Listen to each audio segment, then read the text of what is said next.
So, a big welcome to Kristin, who's come to share her experiences of using Out of the Box in a care home. Would you like to just introduce yourself first, Kristin, what you do? Yes, I'm an activities coordinator in a care home for older people, most of whom have dementia, not all. And care homes come in a stage of dementia which is quite advanced. Usually, people don't go to a care home unless they're pretty significantly impaired in their daily living. But I have found Out of the Box to be really helpful with a whole range of stages of living with dementia. Primarily because I think living with dementia brings with it a lot of anxiety and fear about the future, about yourself, whether you can remember what's going to happen next, feelings of grief and loss for a life that you had, maybe a home that you had, family, confusion about who you are and what's happened, and whether you are yourself anymore. And there's just a lot of questions that are not easily answered or fixed by anyone, least of all me. But I found that you doing the out of the box stories with people has been a real help with that, and that it alleviates a lot of that anxiety without addressing it directly.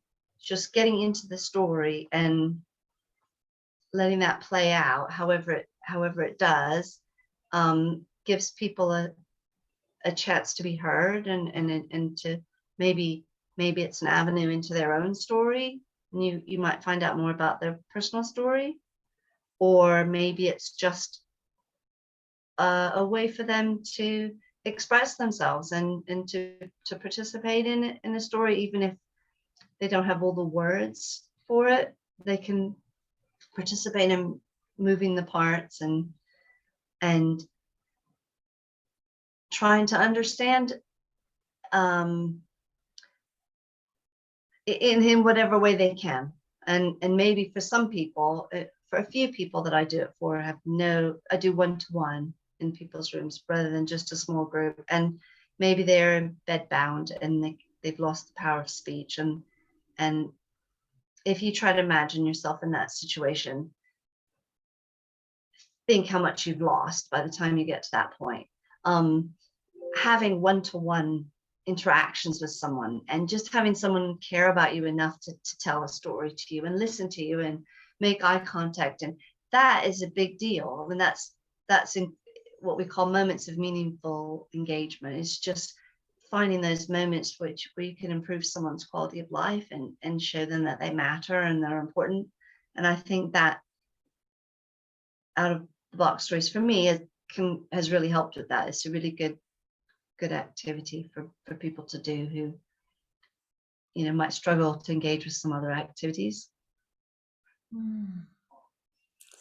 So it's creating that space where people can be heard, and is the actual Out of the Box activity, what is it about the Out of the Box activity that maybe enables people to share stories or to enter into stories or communicate in non-verbal ways? You mentioned already that people can move things about. Yeah. Well, I tend to tell the story more than once because there's not always understanding at the first time through. And sometimes, people struggle to understand it at all. So then I might interrupt or they interrupt and then explain a bit or show a bit, or we talk about whether something really does look like a monster, or whether it needs to be improved or changed in some way. And I guess, I'm not sure I'm coming to come up with the right words. I think if it's in a group, it's about that interaction with the other members of the group. And then we create the story, and whether it was the original intention, at some point that doesn't matter. Everybody's able to make it their maybe it's a way into their reminiscence of things, or maybe it's just they just interpret it differently, and then it's just kind of a different story, or we need to add things into it. And we bring, it's nice that we can take things out of the box and build something different or change it in some way. And every once in a while, somebody just objects to something in the story that they just think isn't great, and then we just can talk about that. And also, there is a safety in being able to be invited to listen and not being questioned at the end. People with dementia find quizzes, and that's something we do a lot in care homes, is quizzes. It's a very popular activity, but actually people who have dementia are often threatened by quizzes because there's a right answer, and you could be put on the spot and look stupid, right? And there's an element of that possibility with the questions at the end of Out of the Box. There's a chance that someone can be put on the spot and feel that they don't know what the story's about and they don't want to say anything. But I like that the wondering questions are just out there. It's not what did you think? What did you think? What did you think? It's what I wonder what anybody liked the best. And some people might never say anything. They just watch the story. And not because they can't speak, but they're not pressured to enter into it. I've been able to overcome some people's reluctance to participate by saying that, I'm participating in a pilot project, and it's very important that I get feedback. So anything you could think of to say about this, if you watch the story and tell me things at the end, anything you say would be good and would be helpful.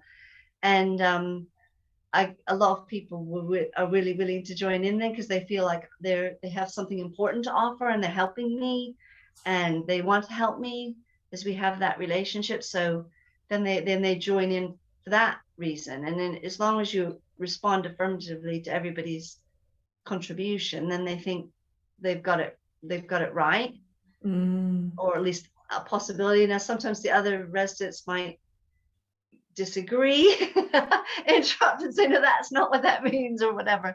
But mostly not. Mostly they just kind of go with it. Once it starts going that way, everybody gets on that track. So you are, sorry to interrupt there. I'm hearing that there's a lot of co-creation going on there in the group. The way sort of this might be the springboard, the story, but actually we're going to take it off this way, and there isn't a right and a wrong way of doing that. So there's that sense of I wonder, a bit of agency there for the people to actually, they're creating together and something new, and that sort of using their imagination or whatever. So yeah. Oh gosh, I know, Kristin, that you've got a huge amount of experience working with people with dementia, and and beginning to use, in this pilot for the last year, you've been using Out of the Box. It doesn't always work with everybody. It's not the right sensory materials, or it may be that a person isn't going to be able to access the stories in this way, or the materials aren't right. So it's not for every situation. But I love the way, from the chat that we had before, that the way that you're just noticing what's going on and asking those questions. And because we're in a pilot, we do need to be thinking through, how can we change this? What needs to be changed for people?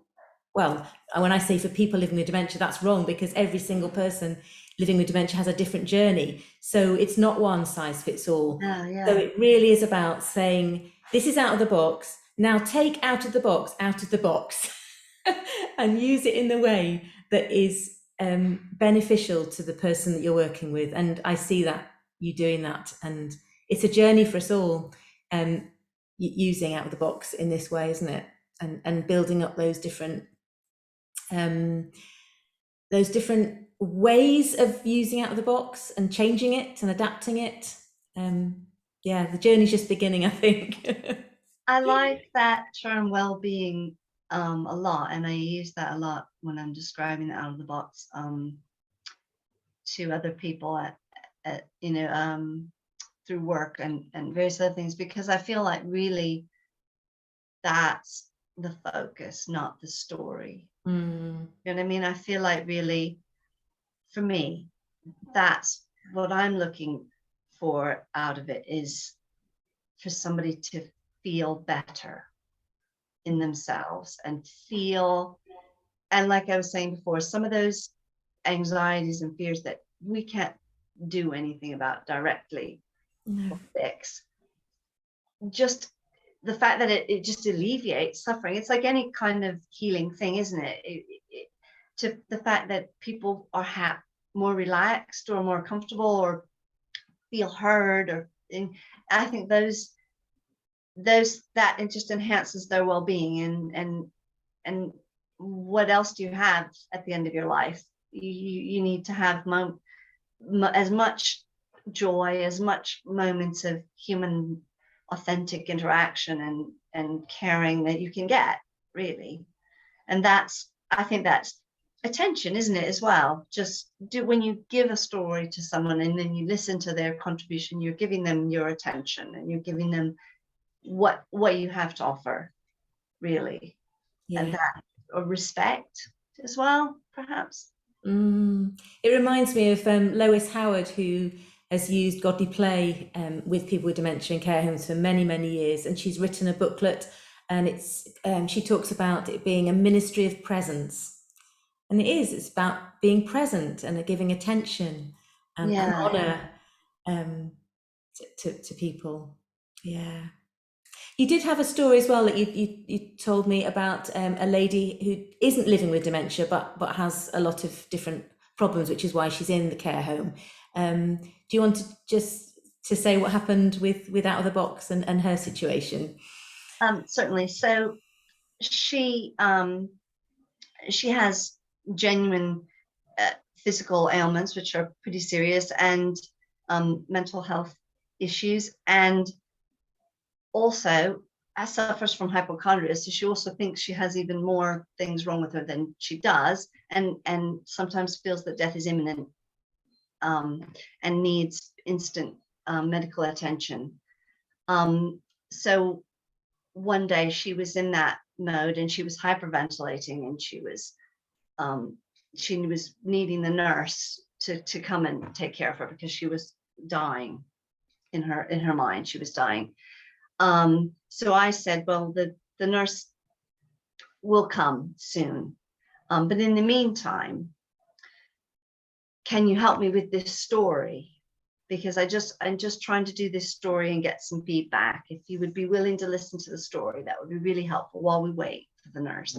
And she said, yes, I'll do it. And I did the story. It was the story of the donkey, and I did it through one time. And I asked at the end, I wonder what you liked about the story, but she was still hyperventilating, and she was still too in her own anxieties to focus on it. So she said, oh, I don't know, I couldn't pay attention to it, I didn't know. I said, would you like me to do it again? And she said, yes, I would. So I did it again, but this time she went into it knowing that at the end I was going to ask what she liked and what she didn't like.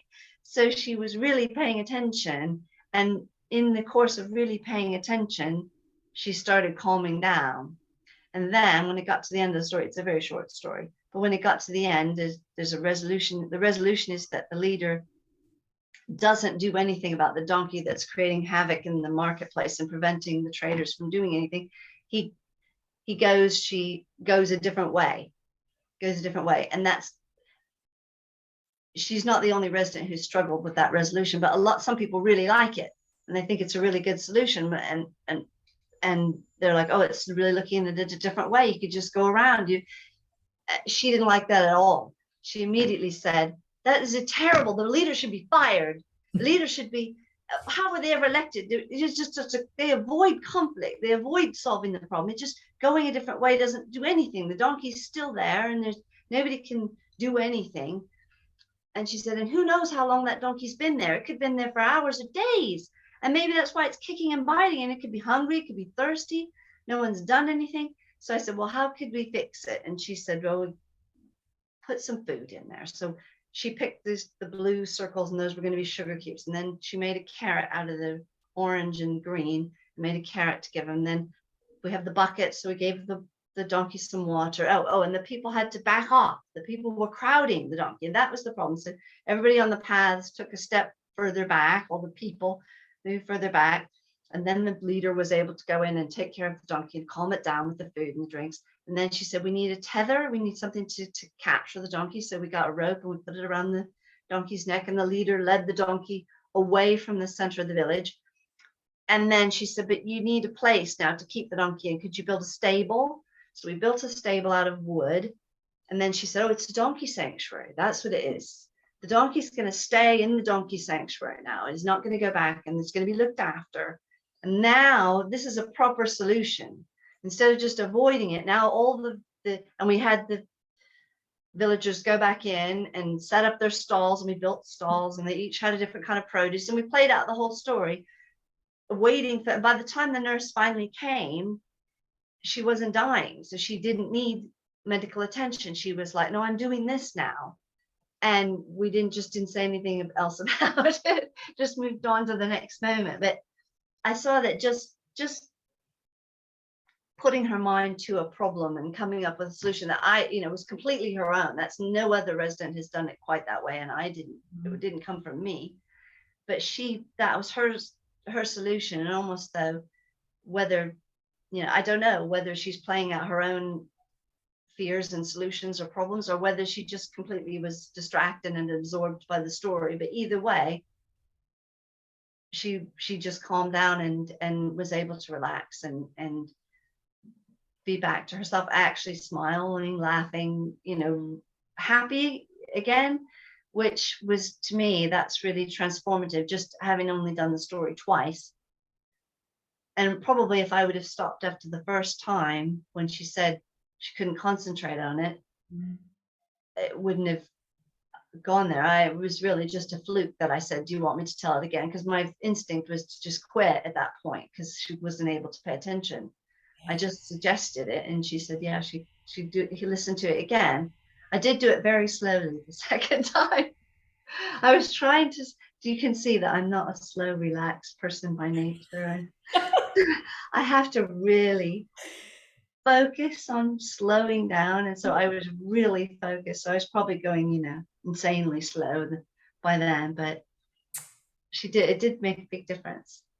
Oh, I'm sure there's so much learnings out of how you were in service to that lady. I think that other people, I don't need to say some of them things that I'm thinking, but that other people could notice from that, just being in service to that lady and giving her time and space to breathe, literally, and a space of personal well-being where they, like you say, it was transformative for her.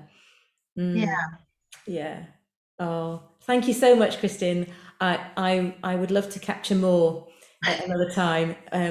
That was really enlightening for us. Thank you so much. Thank you. Thank you. Bye-bye. Bye.